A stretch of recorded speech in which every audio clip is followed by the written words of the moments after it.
Hey everyone, welcome to another $1,000 strap search. I've got my $1,000 in singles here and I'm about to show you what I found.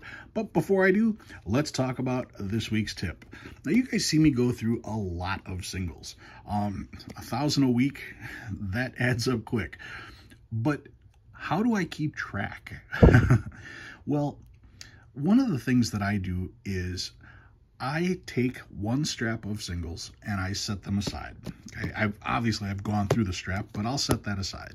Then when I go through the next strap, however many notes I take from this strap, if I take out 4 notes, I will take 4 notes from this strap and replace it in here.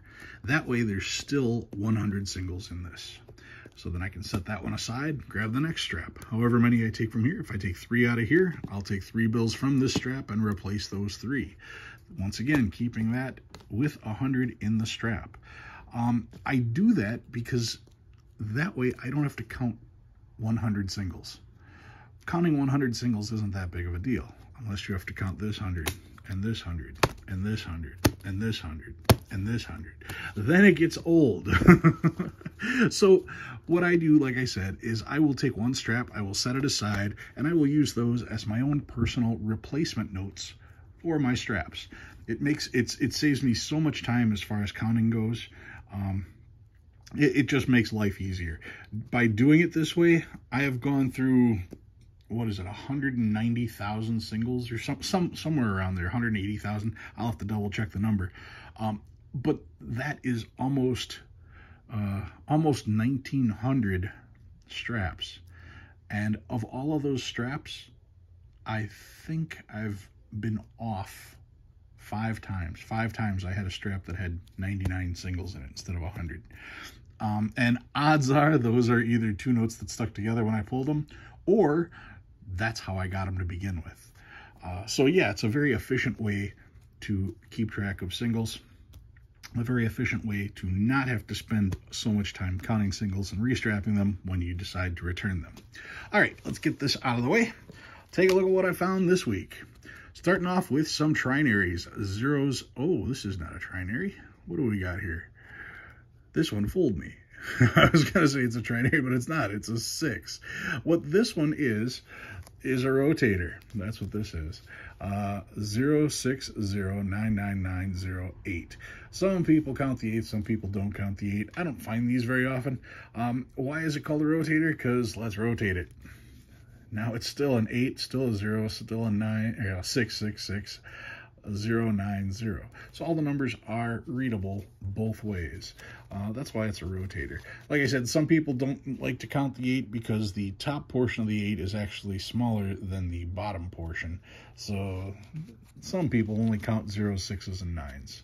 But I found that and thought it was neat. And then I found my trinaries. This one is 1s, 6s, and 8s. 1s, 3s, and 7s. 1s, 6s, and 7s, and it's quad 1s. What do we got here? Let's see, 5s, 6s, and 9s. Now, this also looks like it could be so many different things, but it's not. It's not an alternator. You've got 69, 59. Well, is it 69, 59? Nope, because now it's 65. So it's not an alternator at all. It's not a repeater. 6-9 and then 6-5. It's not a radar. It starts with a 6, it ends with a 9. But at a glance, it looks like so many different things. But it's just a trinary. 5s, 6s, and 9s. 1s, 6s, and 9s on this one. 0s, 3s, and 5s. 4s, 5s, and 8s. This is not an ink smear. That's literally ink from a pen that exploded or something like that. But yeah, not an ink smear. Just double checking. Nope, not an ink smear. That's dirt. Quads. I got quad 1s here, and it's on an X note. Y is the highest letter you're ever going to find on any notes. Some people like to collect X's. I wouldn't say that there's any additional value on them.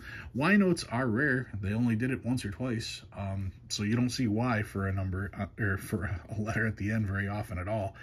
So those might have a little premium on them, but I don't think the X's would.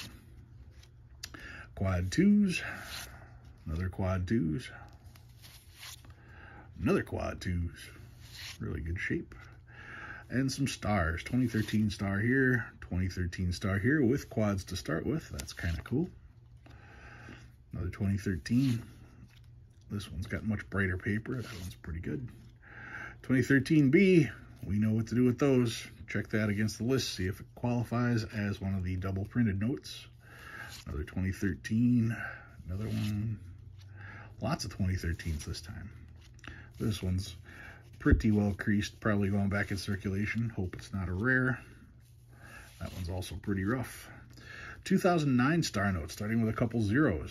That's got potential. 2006 star note, another old one.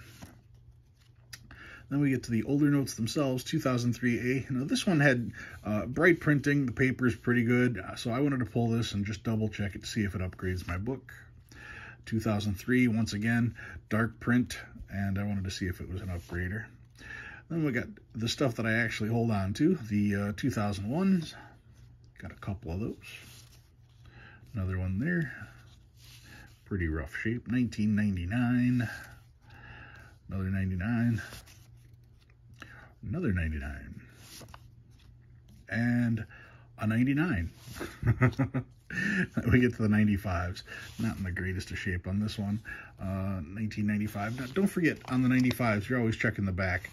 The plate number is supposed to be here, and they did do an error. I want to say it's number 129 that's on this side, and that can bring a little bit of a premium if you spot one of those. Also on 1995, you're looking to see if it's a web note. I talk about those enough. So 95, 95. 1988A, also potential for a web note. This one isn't. And the oldest note in the group with a torn corner with writing on it, limp is all get out, is a 1969D. Yeah, that's probably been in circulation, not sitting in somebody's book or anything for a while. This one is pretty beat. Still the oldest note I found. Still I pulled it, and yes, I'm still going to keep it, even though it's a Chicago note, even though it's written on. Probably hold a spot. All right, so what did I bring out this week? Well, this week I brought out my $5 National Bank note. This is from the third charter. They made 3 charters of national banknotes. I don't even know where to start on this, so let's see if I can do this right. A national banknote is a bank who had the government come out, make sure that they were solvent, make sure they had all the money to cover everything, and let the bank invest in the federal government. And what would happen is a bank would make a deposit with the Treasury, and the Treasury would then print notes with that particular bank as the backer. That bank would then be given a charter number, and they would be given the designation a national bank. So when you see the First National Bank of in your particular town, that is where that came from. That's why you always see National Bank, the First National Bank or the, Second National, whatever. First National Bank, that is where National Bank came from.